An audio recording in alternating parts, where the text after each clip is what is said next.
எங்கள் ப்ராடக்ட்ஸ் எல்லாம் யூடியூப்பில் கமெண்ட்ஸ்க்கு கீழே வந்துட்டுருக்கு. அதில் போய் கிளிக் பண்ணிங்கன்னா அதோட ரேட்டு டீட்டெயில்ஸ் எல்லாமே இருக்கும். அதை கிளிக் பண்ணி நீங்கள் வேணுங்கிற பொருளை ஆர்டர் பண்ணி வாங்கிக்கலாம். இன்றைக்கி இந்த வீடியோவில் கவுனரிசி புட்டு எப்படி செய்யலான்னு பார்ப்போம். கவுனரிசி உடம்புக்கு ரொம்ப நல்லது. அந்த கவுனரிசியில் என்னென்ன செய்கிறது அப்படிங்கிறது நிறைய பேருக்கு தெரியல. இன்றைக்கி அந்த கவுனரிசியை வச்சு புட்டு எப்படி செய்யலான்னு பார்ப்போம் வாங்க. கவுனரிசியில் புட்டு மாவு எப்படி செய்யலான்னு பார்ப்போம். கவுனரிசி இந்த மாதிரி தான் இருக்கும், எல்லாருக்குமே தெரியும். இப்போ நான் கவுனரிசி 1 கிலோ எடுத்திருக்கேன். அதை நல்லா கழுவிட்டு கொஞ்சம் ஒரு 4 மணி நேரம் ஊற வச்சுக்கலாம். இதை நல்லா ஒரு 2 தடவை கழுவிக்கலாம். இந்த தண்ணியெல்லாம் அப்படியே எடுத்து வச்சுக்கலாம். இதை செடி ஊற்றுனா செடியெல்லாம் நல்லா வளரும், வேஸ்ட் பண்ண வேண்டாம். இப்போ கவுனரிசியை நல்லா கழுவியாச்சு. இதை ஒரு 4 மணி நேரம் ஊற வச்சுக்கலாம். கவுனரிசி நல்லா 3 மணி நேரம் ஊறிடுச்சு, நல்லா இருக்கு, போதும். இந்த தண்ணி இல்லாமல் எடுத்து இந்த கிச்சன் டவலில் காய போடலாம். இந்த மாதிரி நல்லா இந்த டவலில் பரப்பி விட்டுருங்க. நம்ம இடியாப்ப மாவுக்கு பண்ணுவோம் இல்லையா அரிசி, அதே மாதிரி தான். கொஞ்சம் தண்ணி உணர்ந்ததும் நம்ம கொஞ்சமாக இருந்தால் மிக்சியில் அரைச்சிக்கலாம், நிறையா இருந்தால் ரைஸ் மில்லில் கொடுத்து அரைச்சிக்கலாம். இப்போ பாருங்கள், ஈரம் கொஞ்சம் உணர்ந்துருச்சு. இந்த மாதிரி பிடிச்சி எடுக்க வரணும்.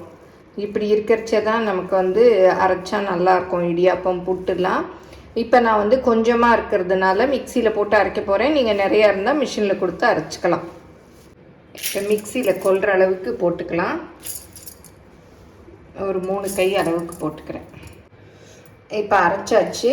இதை சலிச்சுக்கலாம். புட்டுக்கு நம்ம இதில் கூட சலிச்சுக்கலாம். எல்லாருமே இந்த மாதிரி வடிகட்டி வீட்டில் வச்சுருப்போம் இல்லையா, இதில் சலிச்சுக்கலாம். அப்போ கரெக்டாக நல்லா வரும். அரிசி எல்லாம் அப்படி மேலே நின்றுக்கும். பாருங்கள், நல்லா வருது. இது ரொம்ப நைஸ். இதில் இடியாப்பத்துக்கு சலிச்சுக்கலாம். இந்த மாதிரி பண்ணிங்கன்னா நல்லா அழகாக கீழே விழுந்துடும். இந்த அரைப்படாமல் இருக்குது பார்த்தீங்களா, இதெல்லாம் திரும்பவும் மிக்சியில் போட்டு அரைச்சிக்கலாம். இப்போ இந்த கப்பியெல்லாம் அரைச்சிட்டு திரும்பவும் சலிச்சுக்கலாம். நான் வீடியோக்காக மிக்சியில் அரைச்சி சலித்தேன். நீங்கள் மிஷினில் கொடுத்து அரைச்சிக்கிறது தான் பெஸ்ட்டு. ஏன்னா ரொம்ப நேரம் கொஞ்சம் கொஞ்சமாக போட்டு அரைச்சி சலிக்கணும். மிஷின்னா டக்குன்னு அரைச்சி கொடுத்துருவாங்க. புட்டு மாவு பாருங்கள், நல்லா காயணும். காயாமல் வறுத்தோன்னா அப்புறம் சட்டியிலே ஒட்டிக்கிட்டுரும். அரிசி மாவுனா நமக்கு சீக்கிரம் ஆறிடும். இது கவுனரிசிங்கிறதுனால கொஞ்சம் டைம் எடுக்குது. அதனால் அப்படியே நல்லா ஒரு துணியில் விரிச்சு விட்ருங்க. இந்த மாதிரி காஞ்ச பிறகு வறுத்துக்கங்க. இப்போ புட்டு மாவு போட்டுக்கலாம். அடுப்பை குறைச்சி வச்சுட்டு கைவிடாமல் கிளறணும். கவுனரிசி மாவுங்கிறதுனால கொஞ்சம் பிசுபிசுப்பு தன்மை இருக்கும் அரிசியில். அதனால அரைச்சதும் நல்ல அரிசி காஞ்சதும் மிஷினில் அரைச்சிக்கங்க. அரைச்ச மாவையும் நல்லா காய போட்டுட்டு வறுத்துக்கங்க, இல்லாட்டி கட்டி கட்டியாக போயிடும். பாருங்கள், இப்போ நல்ல ஓரளவு வறுத்தாச்சு. அப்படி சுற்றுனா அப்படி வரணும். ஈரம் மறந்தால் கட்டி கட்டியாக. இங்கே பாருங்கள், இந்த மாதிரி நானே நல்லா காய வச்சுட்டேன். அப்போவுமே சிலது கட்டியாக வருது. அப்புறம் நம்ம ஆறின பிறகு உடச்சி விட்டுக்கலாம். பாருங்கள், போதும், நல்லா வறுத்தாச்சு, இறக்கிடலாம். இது நல்லா ஆறின பிறகு டப்பாவில் ஸ்டோர் பண்ணி வச்சுக்கலாம். இப்போவே நல்லா ஆறிடுச்சு. இதில் புட்டு, கொழுக்கட்டை எல்லாம், பிடி கொழுக்கட்டை எல்லாமே பண்ணலாம்.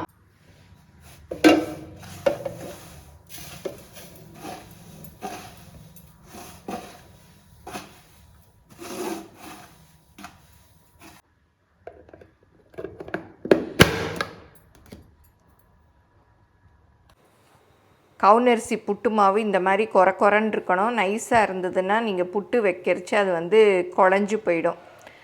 இது பாருங்கள், இந்த மாதிரி ரவை, நைஸ் ரவை பதத்தில் நல்லாவும் வறுத்துக்கணும், இல்லாட்டி பிசு பிசுன்னு வந்துடும்.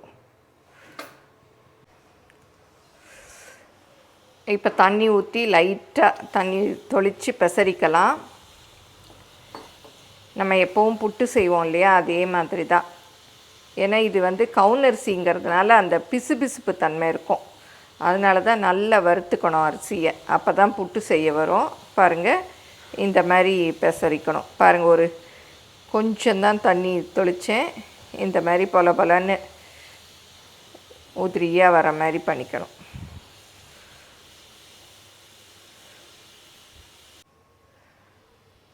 பாருங்கள், இந்த மாதிரி இருக்கணும்.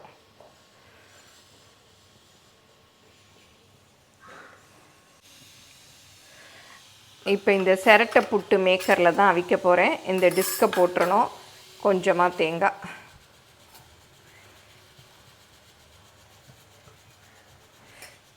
இப்போ இந்த புட்டு மாவை அப்படியே அள்ளி வச்சிடணும். ரொம்ப அமுக்கிலாம் வைக்காதீங்க, காற்று உள்ளே போனால் தான் வந்து வேகும்.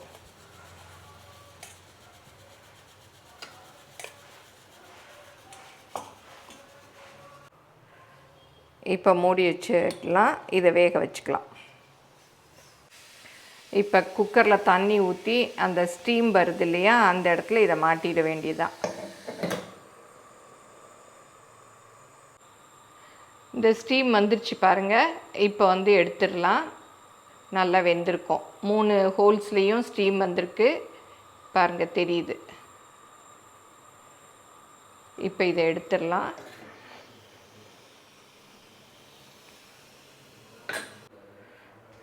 இப்போ திறந்து பார்க்கலாம். பாருங்கள், சூப்பராக வெந்திருக்கு. இது அப்படியே இந்த தட்டில் பிளேட்டில் கவுத்திடலாம்.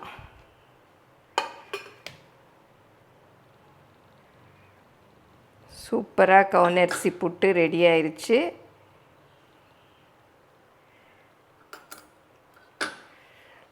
ஆவி பறக்க அப்படியே ரெடி ஆயிடுச்சு. இப்போ இன்னொரு புட்டு எடுத்துடலாம். பாருங்கள், நல்லா வெந்துருச்சு.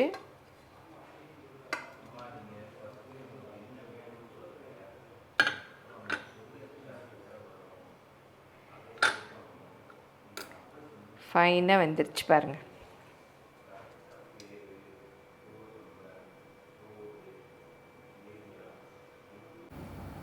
நீங்களும் சுவையாக சமைக்கணுமா? எங்கள் மசாலா பொடிகளை யூஸ் பண்ணி பாருங்கள். அதெல்லாம் வாங்கணுன்னா ஸ்க்ரீனில் வர்ற வெப்சைட்டுக்கும் வாட்ஸ்அப் நம்பருக்கும் போய் ஆர்டர் பண்ணிங்கன்னா நீங்கள் வேணுங்கிறத வாங்கிக்கலாம்.